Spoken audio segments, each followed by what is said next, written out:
Deadpool's daughter. If we had to pick a Marvel character who was the least likely to be a family man, it would undoubtedly have to be the Merc with a Mouth, Deadpool. Wade Wilson is truly one of the most unhinged and psychotic characters to ever grace the pages of a comic, so it seemed pretty unlikely that he'd ever have to face the pressures of fatherhood. But then, in 2016, Jerry Duggan introduced the audiences to Deadpool 2099, Wade's daughter. She first appears far in the future in the year 2099, when the Marvel Universe has already been reduced to a cyberpunk dystopia. And to be honest, she might just be the one person crazier than her father. Thus, in this marvelous video, we will be taking a look at the origins of Deadpool's murderous offspring. But before moving on, please don't forget to like this video and subscribe to our channel. It might be a small click for you, but to us, it means an awful lot. With that out of the way, let's dive right into this bloody saga.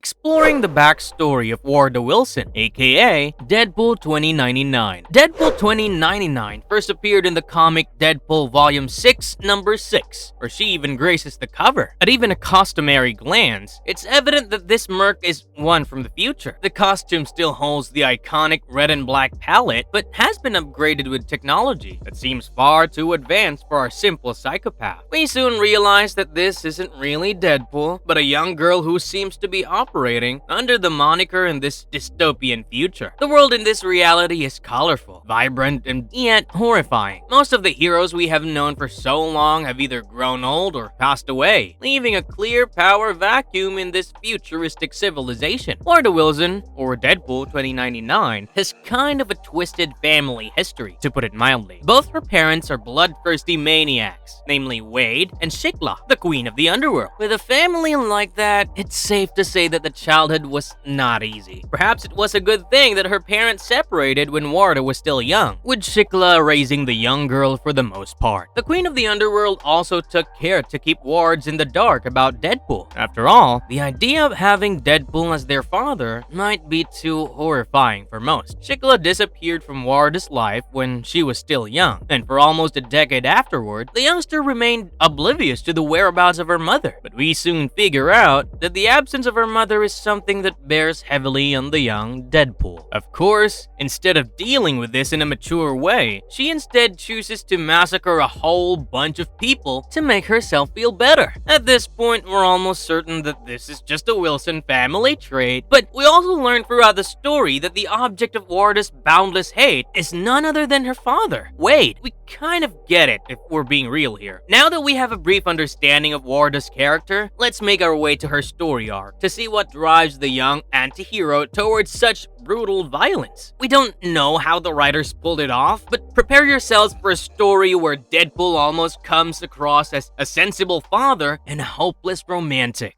Marvelous story arc of Deadpool 2099. Deadpool Volume 6, Number 6, written by Jerry Duggan and drawn by artist Scott Koblish, paints the kind of universe where the Merc with a Mouth truly belongs. In this hilarious yet disturbing saga, we are introduced to a version of the Marvel Universe where law and order are practically non-existent. Technology has taken hold of almost every aspect of human life, and lawless cyborgs roam the streets. In the very first pages of this comic, we find a man in a dark alley trying to assault a lonely woman. Fortunately, there's a figure in the shadow that's looking out for her. The masked figure descends upon the goon, its red cloak fluttering in the window. The goon tries to flee the spot, but it's too late. A heavy blow sends him crashing down, and when he looks up, the menacing face demands, "Where is Deadpool?" We then travel to a distant, more vibrant part of the futuristic city, where we encounter Deadpool 2099 for the very first time. The killer for hire seems to be in the middle of a chase with NYPD, who are trying to catch up to Deadpool with the help of their hovercrafts and a Pegasus for some reason. Deadpool herself is riding a dragon, though, that seems to be strongly critical of the former's murderous tendencies. The green beast meanders through the neon-lit streets, with Deadpool 2099 clinging to its back, claiming, "You sound like my dad. and I killed that guy. With this, she releases a bunch of explosive charges at her pursuers, but this has very little effect. In the skirmish, the dragon takes a fatal hit, and the humongous machine falls out of the sky. Just as it seems that Deadpool 2099 is lost, she reveals one last trick. A horde of Bob-themed underlings come out of their housing place, distracting the cops long enough for Deadpool 2099 to get away. From this opening, one thing becomes evident. Deadpool 2099 is just as outrageous as her predecessor, maybe even more. As the chase through Cyberpunk NYC draws to a close, we travel to a filthy apartment in some corner of the city, where we find Wade Wilson, the original Deadpool. But yeah, the killer for hire is a far cry from his usual sarcastic self. For one, he's old, like excruciatingly old. On top of that, he is being held up by a bunch of chains dangling from the walls. The grumpy old murderer just sits there in his bunny slippers, watching a debate about hurricanes and a Conan the Barbarian memorial. Maybe this future isn't all that bad, all things considered. But back to Deadpool for now. A voice from outside indicates that Deadpool 2099 has arrived at the spot. As she floats into the tiny apartment, Deadpool reveals that he has been tied up for at least a couple of years now. We also learn that the new Deadpool is none other than his daughter, but the old merc refuses to acknowledge this. In response, Warda undoes the mask around her face, showing us her face for the very first time. The girl's face is heinously scarred, especially around the eyes, which are literally as blank as her father's. Out of spite, she agrees, and I have no father. We also learn that Warda's mother, Shikla, disappeared soon after her last failed attempt at taking over the world. She had been defeated by the combined might of Earth's heroes. As 2099 leaves behind, her desperate father laments. Ellie, poor sweet Ellie, but is far too senile to even grieve, forgetting everything soon afterward. Under the ruins of what once was a university, we find the group of Bobs that have been assisting Deadpool in her missions. In the midst of a shady deal with Rose, they are apprehended by the masked figure we saw at the beginning of the story. The vigilante makes short work of the group, beating them down with ease. The last remaining member of the Bobs betrays their leader and tells the red-cloaked hero about Deadpool's lair under the ground, known as Metropolis. For the next installment in Warda's saga, we need to go to issue number 12 in Deadpool Volume 6. Here, we find Warda rushing down to Deadpool's secret lair while reminiscing on how much she hates the damn place. Upon entering the dilapidated complex, she finds that all her monstrous guards have been reduced to stone, while Warda comes to realize that something is missing. We then go over to the masked vigilante hunting Deadpool and find that she has come in possession of a holo drive. She makes her way to the apartment where the original Deadpool is holed up and blows the entire thing in a rainbow-colored burst of light. Turning to the old and withered Wade, she says, "Come with me if you want to live again." Deadpool, always the most unpredictable of them all, accompanies the assailant while his daughter begins to rush towards the safe house. Commanding her army of Bobs to hunt down Deadpool and his accomplice, she soon becomes the only thing standing in the duo's way. Warda's dragon burns Wade to a crisp, but that regenerative factor just puts him back together. Soon, an all-out brawl begins, with Deadpool 2099 and the unknown vigilante landing heavy blows against each other. Meanwhile, the masked figure transfers control of Wade's flyer to the holodrive, only to reveal his old lover, Preston. Preston's holograph leads the original Deadpool down to the subways, away from the battle, while a terrible fistfight rages overhead. As both the participants start tumbling down, 2099 pulls the mask off of her opponent's face. "No, you're supposed to be dead," she murmurs in utter shock. Surprise, surprise, it's none other than Deadpool and Preston's daughter, Ellie, and she's there to take the family name back. In issue number 19, we find Deadpool and Preston grading to a speakeasy under the Schaefer Theater, a haunted bar that was once frequented by the Unity Squad. In a sequence that's equal part hilarious and badass, Deadpool dons his costume and readies himself to head back to battle. Outside, Ellie and Warda are literally beating the crap out of watching others. Fire rages as the daughters unleash indiscriminate violence upon each other. Deadpool 2099 commands the army of Bobs to activate the plan that had been put in place only for when she was arrested. Clearly, the present scenario is an exception. We see the Bobs unearth a glass coffin and also catch a glimpse of a terrible tentacled creature coiled inside it. While the battle between Warda and Ellie heats up, the Bobs carry the coffin into a concert where things are getting out of hand, even without a supervillain's intervention. The two stepsisters fight for long enough to acknowledge that their estranged father has kind of messed up both of them. But things get even worse when Warda reveals that unless Ellie is able to make Deadpool give up Sheikla's location, the elder beast inside the casket will turn the rock concert into a mass graveyard. Ellie departs, only to find Deadpool and Preston trying to enter a club. Ellie comes out from the shadows, and the family shares a heartfelt hug in the midst of the mayhem. In this brief reunion scene, we learn that Ellie did not inherit Wade's healing factor. Instead, all of it went to Warda, indicating how much of a threat she really is. Ellie walks off to accomplish her mission of beating Warda, while Deadpool recognizes that he would definitely need help to overcome this particular challenge. Deep in the murky lanes of the dystopian Big Apple, Deadpool and Preston find exactly what they were looking for: a small army of iron fists, led by the man himself. In the final chapter of Deadpool 2099 saga, we find the anti-hero standing on top of the Elder God's casket, looking over the Madison Star Garden. Ellie is making her rounds through graveyards across the city, trying to find where Deadpool buried Sheikla so many years ago. But the aging mercenary's memory seems to be faltering, despite numerous attempts, so Deadpool and the Iron Fists head to the Madison Star Garden anyway. Here, a battle begins, as Deadpool draws Warda's attention to himself. The old merc is no match for his daughter though, and takes a pretty bad beating. Still, he refuses to divulge the location of Warda's mother. Once Warda realizes that hurting Deadpool won't get much of a reaction from the seasoned killer, she tries threatening others around her. Soon, the place descends into a full-blown fight, which ends with the release of the Elder God. The thing is a bit too tiny though, and Deadpool tries to figure out how they beat the tentacled behemoth the last time. Just as he remembers that they shrunk it with pim particles, the monster grows to its full size, wreaking havoc. In a pretty hilarious turn of events, Danny, the original Iron Fist, gets swallowed whole by the monster. On the other hand, Ellie begins to lose her battle with Warda, with even Deadpool's words amounting to nothing, as Deadpool 2099 stabs her stepsister with a fiery blade. She tells us that it's made of a liquid napalm and it burns Ellie from the inside out until there's nothing left but ashes. Ruthless as ever, Warda makes Wade watch as his daughter gets burned to a charred skeleton on the ground. 2099 carries Deadpool back to his lair, and it seems that all hope has been lost when Wade reveals something very interesting. Even though Ellie never inherited her father's healing abilities, she was still a mutant. Deadpool regenerates constantly, healing every scar and bruise as it occurs. But Ellie's powers allows her to regenerate completely every time she dies. The power is literally like turning back the clock, as we soon find a younger Ellie clawing her way out of her own corpse. In the quietness of Deadpool's lair, Warda and Wade find the time to have a brief conversation in which our mercenary realizes that his daughter is not that different from him. In fact, she is quite similar, containing both his recklessness and anger. The aging murderer realizes in silence that Warda is still not irredeemable. Just as Warda is about to turn Wade's insides to organic lava with liquid napalm, the younger Ellie bursts onto the scene. Though still dealing punches, the family somehow reconciles thanks to some electric shocks from Preston. As the battle calms down, Deadpool reveals to Warda her nefarious plan, even going as far as to state that on planet Earth, you either coexist or cease to exist. He makes an example out of the Skrulls, who were turned into space refugees for crimes far less than Warda's mother. Deadpool comforts his estranged daughter, and before they leave, he implants the holosphere containing Preston. Preston helps Warda to deal with her extreme daddy issues, while Deadpool goes off to spend some personal time with the younger Ellie. In the last few pages of the comic, Deadpool finally reveals where Sheikla really is. He tells Ellie that after Sheikla's last assault, he had Pym shrink the Death Empress's casket and hide it inside his own chest, literally just beside his heart. Told you, our psychotic murder was always a romantic deep down.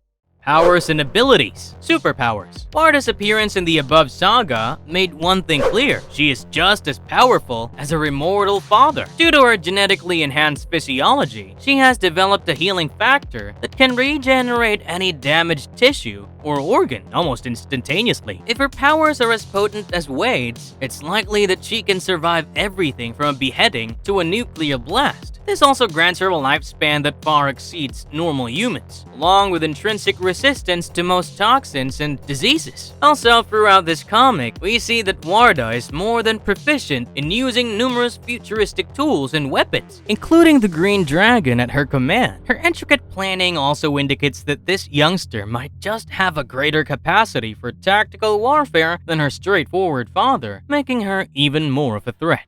Equipment. Warda uses a highly advanced version of Deadpool's suit with more weapons than an average tank. She is clearly proficient in the use of blades, which she carries in numerous hidden sheaths in her uniform. The suit also seems to be way more resilient than the usual version and is probably made of metal instead of leather and fabric. The suit is also capable of high-speed flight, which is undoubtedly a boost to Warda's already formidable agility. Despite all the technology and futuristic knickknacks, Warda still uses the iconic red and black design that was popularized by her father. Dragon Vehicle. So, the dragon is definitely the most intriguing part of Warda's arsenal. Like, it's a giant green beast that breathes fire. What's not to like? But this isn't really a true dragon though, which really does exist in the Marvel universe. Instead, this flyer is a technological marvel that operates using artificial intelligence and is configured to Warda's voice. It can take verbal commands and might even offer a crafty suggestion or two every once in a while. Still, it was a pretty neat ride, to be honest.